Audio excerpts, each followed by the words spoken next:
Hi, ich grüße euch. Willkommen zurück zur Kombat Legacy Collection.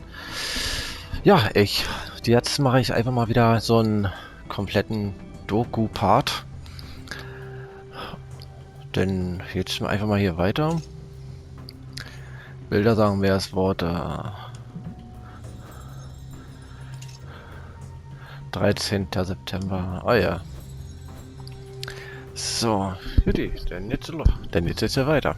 The first time I saw a crowd gathered around a Mortal Kombat cabinet when I was 10 told me that, okay, this game is a big deal at my arcade. I had no idea if that translated outside my arcade. Then Mortal Monday happened. Not just the day itself, but the build up to it. Seeing the zeitgeist around it was huge. Conversations around Mortal Monday were happening, the first kind of big marketing push. Acclaim was clearly, they knew what they had in their hands, and so they were doing a much bigger effort in promoting it. I remember them telling us that they were going to spend $10 million to advertise this game, and I remember saying, are you sure you want to put that kind of money behind this? And in retrospect, of course that was a great decision, but I remember being really paranoid, thinking, that they were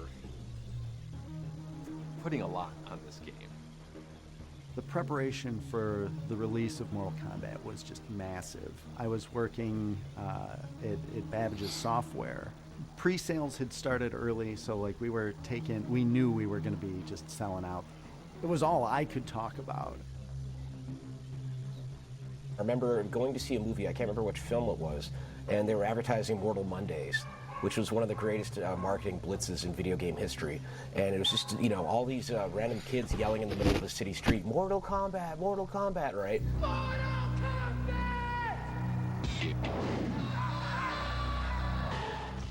That commercial with people running down the street screaming Mortal Kombat, and they were teens, and I was a little kid, and teens are the coolest thing you could be when you're a little kid. You don't have to show screenshots or anything else necessarily. Everybody knew. All you have to do is just have somebody out in the middle of the street just putting up his arms saying Mortal Kombat. It's almost like, hi, it's here. It sells itself.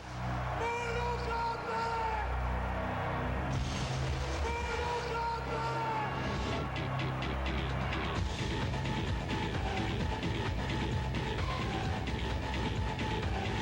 We were all like, yo, did you see that Mortal Kombat commercial?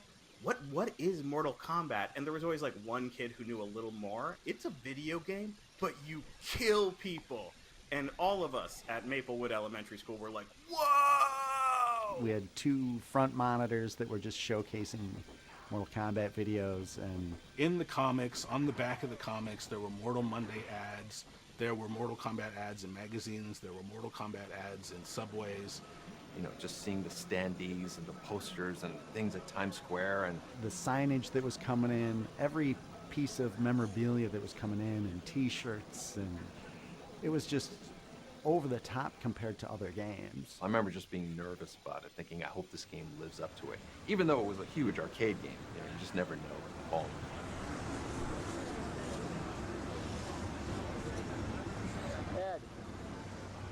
It was insane. There was a giant line, and it was just so exciting. That's when I realized, this is actually a bigger deal than maybe any video game that's come before it. Mortal Kombat became a pillar of popular culture within 12 months. It was, I think, the fastest a video game had ever exploded to date. Nothing could prepare you for it. It was, it was just insane. Ja, also ist natürlich wirklich richtig extrem, was da für Hype ausgelöst wurde damals und das ohne Internet.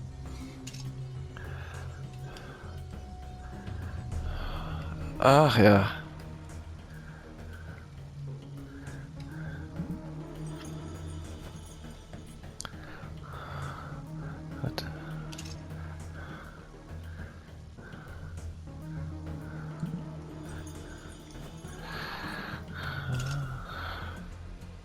Fighter 1.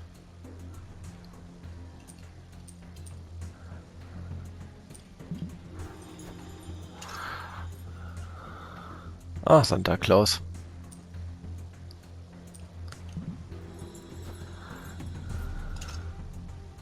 Noch mehr Flaggen.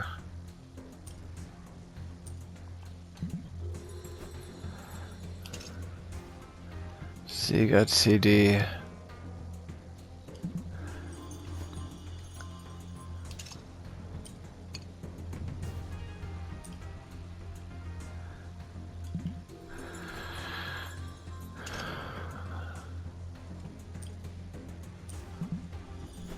Ja, und was jetzt noch kommt.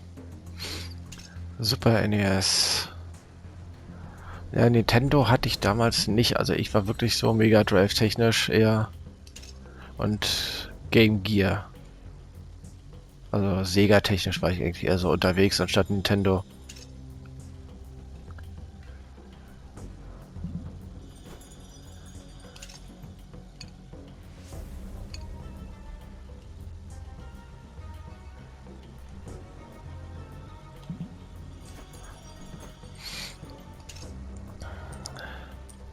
Wo ist das I hin?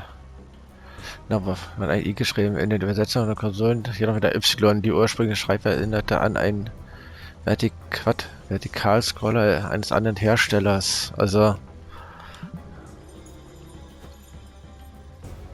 Ja, stimmt, es gab noch ein Spiel, was Raiden hieß mit I. Stimmt, und da wollten die doch mal sicher haben, mit Y, aber dann später haben die dann, glaube ich, doch mit I gemacht, wegen. Ich glaube, die laufen nicht irgendwann die Rechte ab oder wenn man die nicht verlängert? Ich habe keine Ahnung.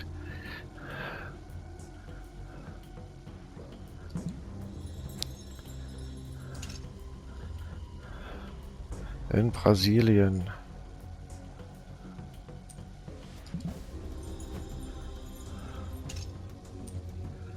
Kombat kommt.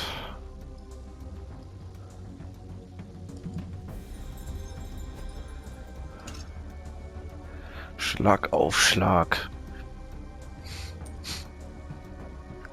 Game Hotline. Ob da jetzt noch einer rangeht? Mustard and myself grew up in a really small town. The closest thing you would have to an arcade machine is the local bowling alley may have had like a light gun game, but that's pretty much it. It was only the home versions that allowed us to experience the different franchises, and I feel like I unofficially speak for quite a lot of people our age, how important getting those home versions as good as they were was.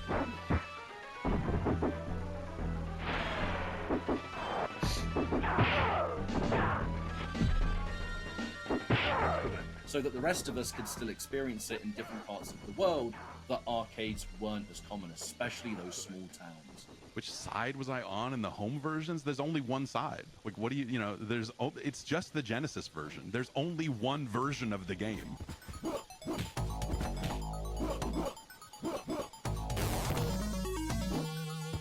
The Super Nintendo version is a travesty by comparison.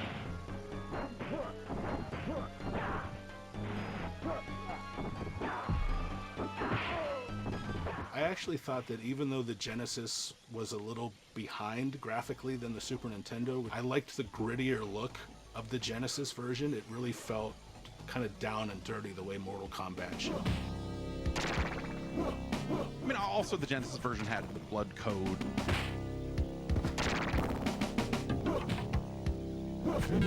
And the real fatalities and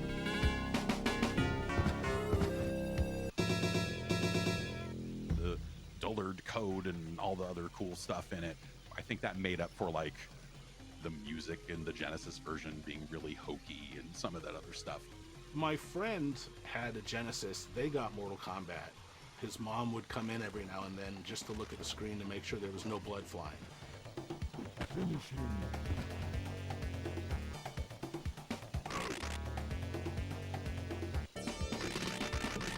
And so what we would do is we would enter the blood code, we'd play a match or two, and then we'd hit reset, turn off the blood code, keep playing when she came in, and then she'd leave and we'd turn the blood code back on.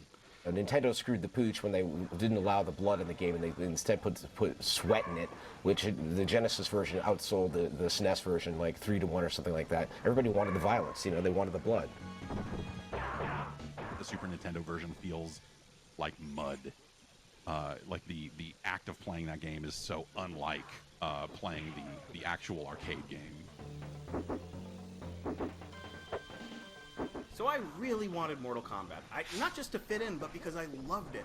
I wanted it so bad, but my family didn't have a ton of money. So I scraped together all the money I had, and I was able to finally afford Mortal Kombat for the Game Boy.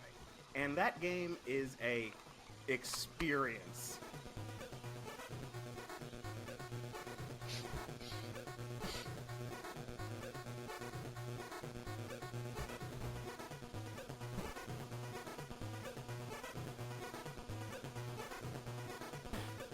When you play Mortal Kombat in the arcade, it's a little bit heavy and you feel the power of those hits. Mortal Kombat on the Game Boy moved like two frozen people were slowly trying to get close enough to hug. Like when you'd push the punch button, it would eventually move the fist forward a little bit at maybe 1 frame per minute.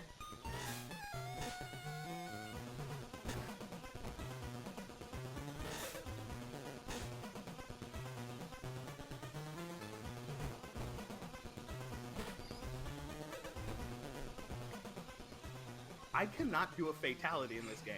I know for a fact they exist because the computer can do the fatalities on that pit level. Instead of having them fall off the stage onto spikes, at the end of each part of the level were just little drawn spikes in the background that you could knock them onto. And I think that was their like makeshift solution for having a stage-based fatality.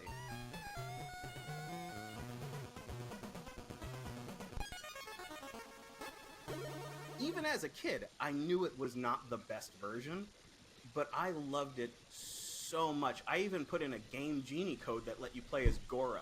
Like, I did every secret possible. I was gonna squeeze every single dollar I put into that game. And I still own it, and I'll still play it occasionally because I'm kind of a masochist, but there's something special about it. There's something that's kind of like pure about a Mortal Kombat game that's so weird and watered down and slow that it almost circles back around to being kind of creepy and mysterious.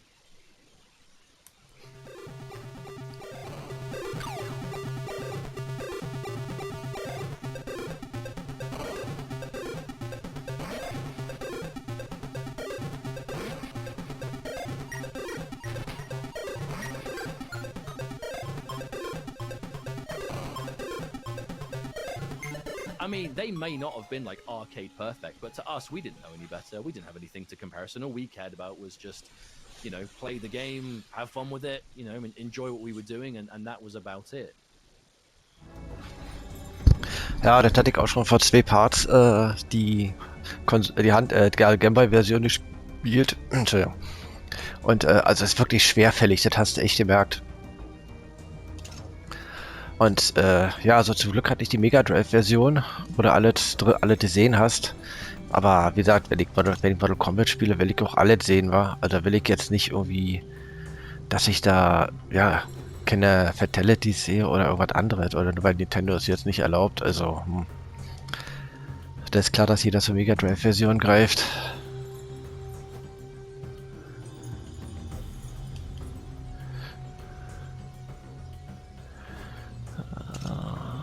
Was steht da? Also der Videogame Rating Act von ja.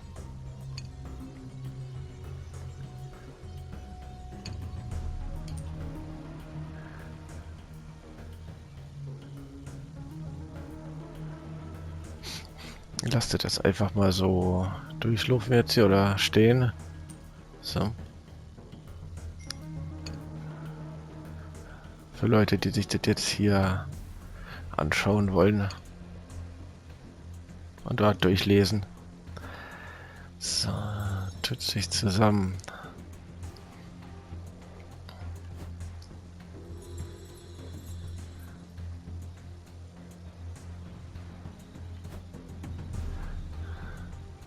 Oh, sind wir fast schon durch damit. Halt, warte mal, da habe ich 2 vergessen. Moment. Das geht nicht. Ah, hier, das habe ich vergessen. Entschuldigung, dann nochmal kurz zurück. We were aware that Acclaim had a deal that they were going to do all the home games because also they had done super high impact for the home. And Acclaim had their kind of production group, which was our main point of contact, but then they had the 2 software houses, you know, Probe and Sculptured. And so there was a lot of communication that had to kind of bounce back and forth.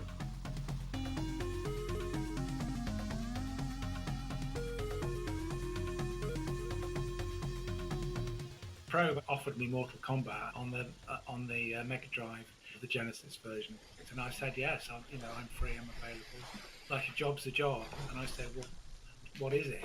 They were able to kind of actually bring me an arcade machine to my house.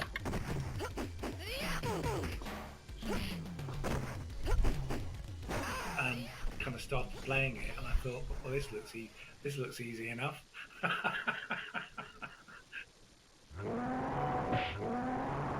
When Mortal Kombat 1 was going to be made for the Super Nintendo, through Sculptured Software, we had a programmer that was from outside our place, and brought him in, said, hey, you're the main guy, and that did not go as well as we would have wanted it to go.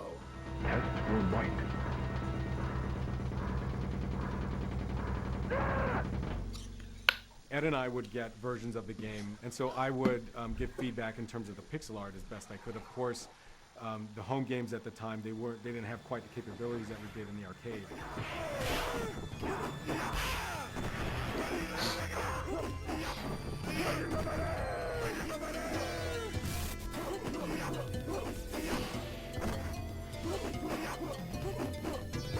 I think the biggest problem that we had wasn't as much the power of the machine, but how big the memory of the Mega Drive was. In A, we had to shrink all the sprites really down as much as we possibly could, and there's a lot of frames of animation in there. You know, we started off by kind of basically taking out every other frame, and that wasn't enough.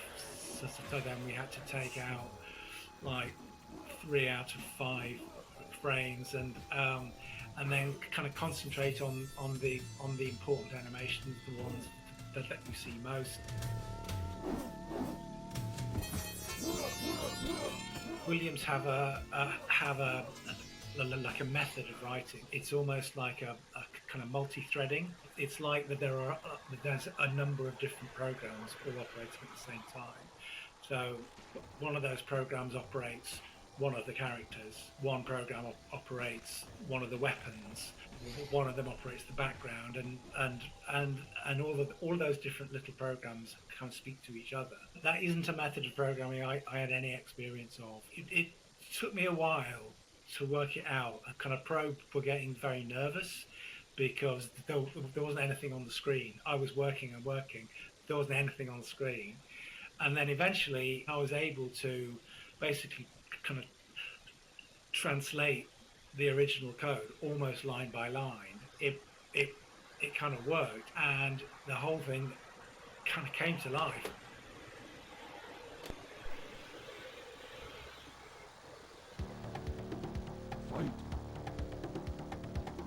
What it meant as well, though, was that it was very accurate, you know, very close to the original arcade version in terms of how it feels playing it. So then everyone was then very happy with me, which was great.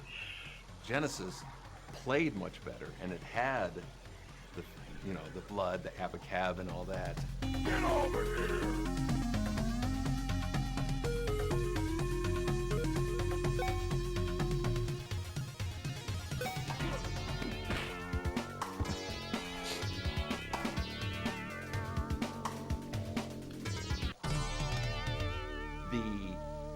Super Nintendo version looked great, but it didn't play as good as the Genesis version.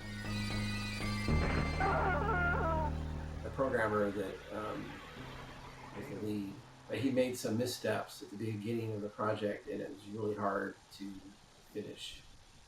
These were conversions. These were not original games. You're trying to take the code and the assets and port it to that platform. They had this little multi-processing system in there. He said, I don't like the way that works. I want to do it my way. So he's going against the grain the whole time. Johnny Cage wins. The quality of the game was something that was important to us. I know Ed was a stickler in terms of what he was willing to approve.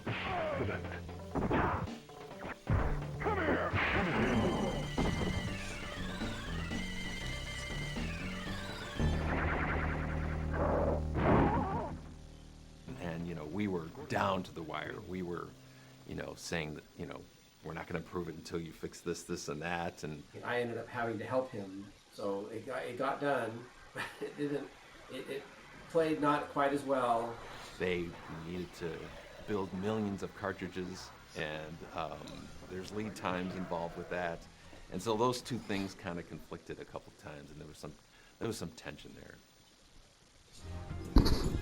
Ja, aber wie gesagt, wenn man da, ich sag mal, so viel rumwerkeln und basteln muss. Warte mal, bitte. Ah, hier, das hatte ich noch nicht.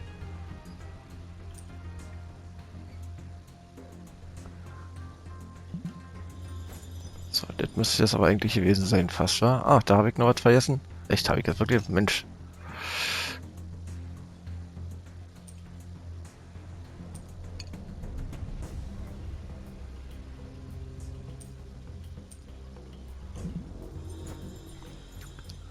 Blood splatters from the contestants' heads. When a player wins, the so-called death sequence begins. The game narrator instructs the player to finish, and I quote, finish his opponent. Ja.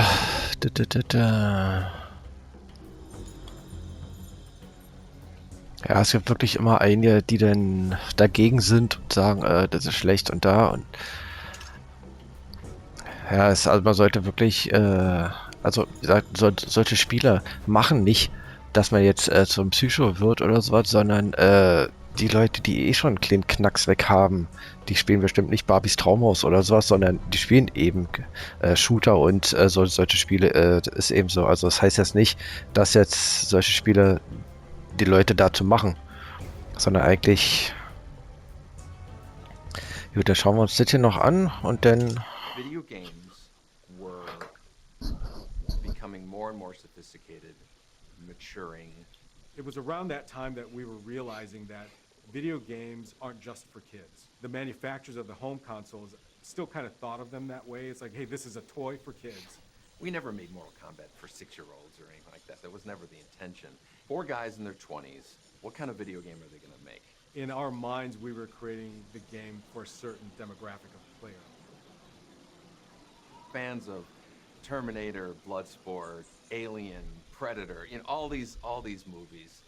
It was a game by guys in their 20s, 4 guys in their 20s. Nobody mentioned anything during the arcade days. Once the game came home on the consoles, it came into people's living rooms, that was a shocker to the moms and dads of suburbia. Blood splatters from the contestants' heads. When a player wins, the so-called death sequence begins. The game narrator instructs the player to finish, and I quote, finish his opponent. My parents were very worried about the violence in Mortal Kombat because eventually they saw the news stories. They saw the news stories that were like you could rip out someone's spine or you could light them on fire. Like I had a friend who was not allowed to go to another friend's house because he had played Mortal Kombat with him. And we also really didn't see a lot of animated blood in video games back then. It seems so commonplace today. What is the difference in between this and violent movies? Why is it different? No one's looking at movies in the same way as they're looking at video games. Rock music before it, and comics and heavy metal. I grew up at a time, Elvis Presley's body was blacked out from the waist down because he was gyrating, and God only knows what that's going to do to today's youth. I do think that there was a number of kind of politicians and other people who were looking for a scapegoat. Kind of this was it. It came along at the right time. Kato wins.